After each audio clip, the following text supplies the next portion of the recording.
All right, the weekend is here again, and of course, you are welcome to another lovely episode on Chart Circle. Of course, my name is Nana Obina, and I am super excited again to be here because we get to give you all the gospels, everything happening with your favorite. And of course, when it comes to the main segment, we get all serious because we have every conversation that is really trending. Yeah. Okay, so joining us today in our studio, of course, most of you actually know her already, and I'm talking about Treasure. Hi, everybody. How you doing? I'm good. You're How good? about you? I'm super good.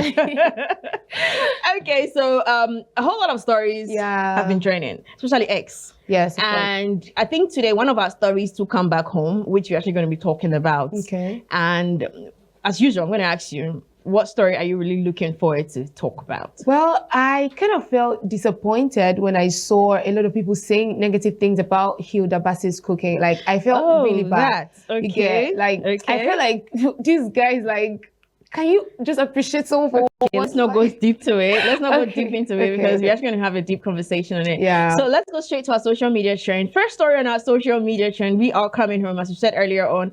Akwa Ibom declares 2 doctors wanted for abandoning duty after state-funded training. I saw a lot of comments on this. So the Akwa Ibom state government has declared 2 medical doctors, Uduak Abasi Ita, consultant radiologist, and also Ufonobo George Baci, consultant hemologist, now wanted for abandoning their duty posts at the Ministry of Health despite receiving state-funded training for 8 years. Now, Commissioner for Health Dr. Ekem Emmanuel John revealed that the doctors left for greener pastures abroad, but are still drawing salaries from the government. Now, he warned that they must either return to service or refund the training costs, threatening to alert medical councils worldwide to block them from practicing. Now, going forward, all doctors trained by the state must serve their agreed years before resignation. Now, this comes amid Nigeria's worsening shortage of healthcare professionals. So, this particular, let me just state some certain things. So first, the state spent like 8 years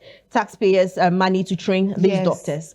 We also have ethically, we also you own the state, like you have to serve a state. Of course. When you like how do you call it? You schooled here, you need to serve the state. It's very normal. You understand? Now, let's get this side again. Now, the question is, should government dictate where professionals can work? That is one. Let's talk about another one. Now, we all know very well that when it comes to statistics, Nigeria actually loses about 2,000 doctors annually to immigration. That's from UK, Canada. Okay. You learn from here, they end up going out, you understand? Now, according to WHO, they also recommend that 1 doctor per 600 people. But looking at it, bring down to Nigeria is 1 doctor per 5,000 to 6,000 people. You get me? Now, this also, one way or the other, is highlighting the problems or the poor working conditions, low payments, insecurity, and things that are actually really what happening in Nigeria right now. But a lot of people are sharing their view. Let's talk about HR accounting. How are you still paying somebody who is not in the system or who is still not in the country? That means we have a problem with our accounting and HR system. That's what I was also thinking. So just share your view on all this stuff, seriously. Well, I feel like for me, actually, I just think that when the government does something for you, you understand. Some people get excited whenever they go for state-funded trainings. They are very excited. They are so happy, but they do not know that it comes with a lot of responsibilities. They don't actually know that. And the funny thing about this is, you were trained by you were trained with taxpayers' money, right? But then you should also know that after the training, you should just have it in mind that after the training, you should actually serve the society that invested in you. What was on the contract? I know it's. No, I'm just saying, if it was automatically, we know, even in Canada, UK, and the rest, when you are done with the school, you're supposed to serve. You're supposed to even work there for a while before you can actually think. So just as you just said, which you are totally correct, but I'm just asking, like, what was on the contract? Yeah, that's why you go according to the contract. They should always specify. They should write it in. There's no way they didn't. They did by all means. There's no way they didn't. But if they actually did, why would they actually take that particular step? Why would they do that? And the funny thing is that I feel like these people, like, what were they thinking? You left the state, you left everything, and then you're still receiving salaries. Like, that's where my problem is. That's where and then due to that, it's now going to also affect people who are going to be next. Okay, like state founding. a lot of they might not even want to do, like, oh, when we do it, you're actually going to run away. Or maybe it's going to be like a whole lot of tight security preventing others from traveling. You understand? Now, if you bring it down with all this thing, one thing I actually want to say right now is our system. We need to work on our how do we call it, on our medical system. The insecurity, the working condition, everything. What could have been the reason? Yes, in as much as you are angry, the question is, let's sit down. What makes most of these, should I say, these doctors travel? What makes them feel like they need to travel? They can't actually work over it. Is it a salary? Is it a this? Is it a that? You understand? But I also feel like these guys, whatever action they're taking on them, actually they deserve it, because look, you need to actually, it's either you are returning to complete, just return and complete what was agreed on paper. You can't just leave like that. It doesn't make sense. Exactly. But anyway, I'm going to follow up with the story because I really want to know what next, what is really going to be happening. Anyway, moving on to another world record. I am super excited about this. I don't know why people are having their own biased view on what they think, but Hilda Baci sets Guinness world record for largest pot of jollof rice, Nigerian jollof rice, so not any other jollof rice. So Nigerian celebrity chef Hilda Baci has achieved another historic feat as Guinness World Record officially recognizes her for preparing the largest serving of Nigerian-style jollof rice, weighing 8,780 kg. Now, the record was set at the Gino World Jollof Festival on September 12th, earlier this month at Echo Hotels and Suites, Lagos, with over 20,000 attendees and massive celebrity support. Now, known for her 2023 cooking marathon record, Hilda also revealed that the Jollof project cost over 300 million naira involved. It also involved like 250 bags of rice and also took 9 months of planning. Now, this also marks her second Guinness World Record plate, cementing her as one of Nigeria's most celebrated chefs. Now, this has also caused another people looking. Seriously. I saw somebody who is going to do world largest pot of white soup in Rio here. I saw that. Now, some people feel like the project which cost 300,000 million naira. Some people feel like in a country battling inflation and poverty and unemployment, was it the right place to involve such money? Others also feel like it's an investment in brands, like in tourism and everything, so it's a good one, you understand? Now, if you look at that down to, remember very well the Hekukathon, right? 2023, it had a lot of people attempting to break records in Nigeria and Africa. So this is also another one people are also looking forward to break. You get me? Now, we also had like 20,000 attendees and massive celebrity support from a whole lot of people, which is a shout. First of all, I want to say shout out to her. That is a big one. That is huge. You understand? One person's passion can actually showcase the whole nation. I mean, if you look at this thing, it's not just about the food challenge. It's not just about that. It's a way of showcasing Nigerians' creativity. I mean, the resilience, even our culture. I mean, it's very beautiful. And for me, it's not just about the challenge and everything. I kind of learned something from everything. I learned that how should I even put it? I got a lesson from a way of planning and executing everything. Just look at, she took 9 months to organize herself. She organized, or should I say she put everything in place. Yeah, she put everything in place, organized 250 bags, right? Raised over 300 million, and let's look at the massive team that she has. I mean, it's so beautiful, but I don't just like the comments that people were making. If you think when I saw the comment, first I asked somebody, she break or she no break record? That's my question.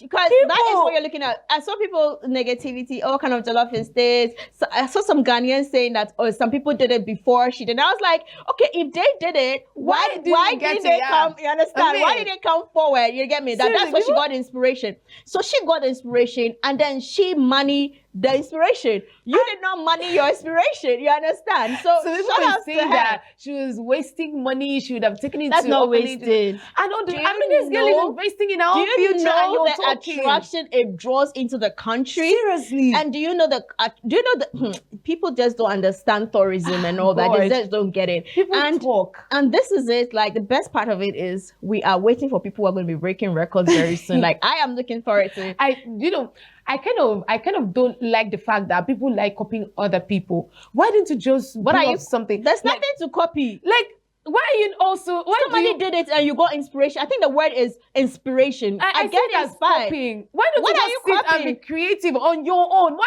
must you do the same thing that she just finished doing? No, she also got the inspiration somewhere. She didn't wake up and then she did it. It doesn't matter, but our own is It matters. loud. No, that I'm not Our own is loud. gonna agree. I'm not gonna agree with No, the but our word own is you actually the use. one that is the Because, loudest. for instance, right, the world, maybe the world eating blah blah blah, said, okay, do you know what? I'm going to beat this person. I didn't Okay. copy you. I got inspired and I told myself that I'm going to do something. That I is understand, but inspiration. At least that one is the Girl, loudest, bye. right? I don't understand what you're talking One is about. the loudest. No. Please. Just do your own. Look for something else. Don't Look for something like what? This is doing white Stink. soup. Even that white soup, I think I'll go and look for All right, so let's move on to the music industry. So Davido explains why he doesn't block social media trolls. Okay, I'm going to be sharing something with you real soon. So Afrobeat star Davido revealed on X why he chooses not to block online trolls despite constant negative comments. And the singer actually explained that he wants critics to keep seeing his success and progress rather than shutting them out. While he doesn't mind people watching his moves, Davido also wants that he will clap back at those who cross the line. His remarks have sparked mixed reactions, with some praising his resilience and others highlighting his bold social media comeback. For me, I feel like this is the best thing ever. See, you can see one thing about me. Yeah. If you go to my block list, you'll not even see block. Okay. I need a block person. Like, I have no time to block you. A few days ago, I posted a picture. Somebody told me that he said my eyes and the way I stare gives him PTSD. I was like, it had me going to look. At first, I felt bad about it, but later I came out. He feels like he'll have to block me. I was like, do what makes you sleep better in the night. That's what I told him. Yeah. Because me, I won't waste my hands. I won't finger my hands, change anything about about any of my pictures. You understand? So I was like, I feel like people were not born with love. And they feel like whatever. I feel like a lot of people, a lot of people will troll people or make people feel bad. Because maybe I feel like a lot of people are not born with love. Yeah. And whatever they want to do, they're like, yo, you know what? I'm down. So because of that, you gotta go down with me no matter what. Some people just want to trend. Exactly. They just want to be on that spotlight. And I don't have anything like block on my WhatsApp. Like, I don't block people. I just like, you said this idea. I just love it because, I mean, when you end up not blocking the person, right? The person is going to come back to that same page. How do you? I keep looking at it. The person was like, I taught you another, and that's why I viewed your picture. I was like, guy, I'm the only now on your list. Like, there's nothing you tell me. I just like, when I read this, I was like, whoa, like you are. That's a good one. Yeah, like, it's very. I think it's a lesson. Like, for me, don't delete them. Don't delete them. Let them keep watching. Clap back with your success, like your shine and everything. So in the music industry, Terry G blames poor parenting for many Nigerians struggling with failure. So Afrobeat singer Terry G has attributed the struggles of many Nigerians to poor parental upbringing. I don't know if you were born by then when Terry G was singing Apakumasta. He explained the negative words spoken by parents often damage children's self-esteem, a burden that follows him into adulthood and keeps them stuck in failure. So sharing his thoughts on X, he also urged Nigerians to break the cycle by embracing a positive mindset and rejecting limiting beliefs inherited from childhood. I think he actually has a point. He has a point. I mean, the home is the first place where self-esteem is built. And if you don't encourage your own child, the person will end up feeling disappointed. Exactly. It will be difficult for that person to look at his or herself and feel like, oh, I can be a capable adult. I just appreciate my mom because ever since when I was a kid, right, she was always there to encourage, support, she ends up correcting me with love. You get all those kind of stuff. And looking back, I feel like that has actually added to who I am today. So some parents, like, I see them abusing their children. Like, why would you even open your mouth to abuse your own child? Yeah. Parenting is not easy, right? I get it. But it's easier right now. But if you're not ready for it, then don't go into it. Because you have to be ready physically, mentally, and even emotionally. You get. So if you're not ready for it, please don't go into it. Don't come and be So we've got a few minutes. We're actually wrapping up real soon. So Nigerian lawyer criticizes women for seeking financial freedom through marriage. A lot of people, marriage is jackpot.